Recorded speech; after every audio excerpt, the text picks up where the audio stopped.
আবদ্ধ আছে, মির্জা ফখরুল ইসলাম আলমগীর, মির্জা আব্বাস, আমির খসরু মাহমুদ চৌধুরী সহ আরো অসংখ্য নেতা কর্মী, হাজার হাজার নেতা কর্মী কারাগারে।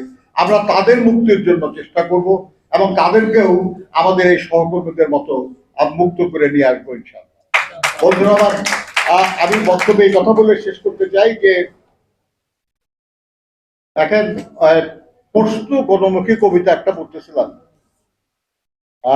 মানে খোসাল খাটক, আসলাম খাটক, তাদের লেখা কবিতা। সেখানে বলতেছিলেন যে রক্তাক্ত বাঘ আর আহত সিংহের পায়ে শিকল পরানো যায়, কিন্তু আমাকে নয়।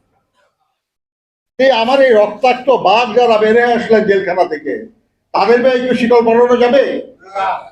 একটু আগে বলে গেলেন কি তারা আর কি, যে কারাগারকে বলে আসতেছে, আবার আসতেছে। এবং তাই হয়েছে, আপনি এত মানুষকে গ্রেপ্তার করা হয়েছে,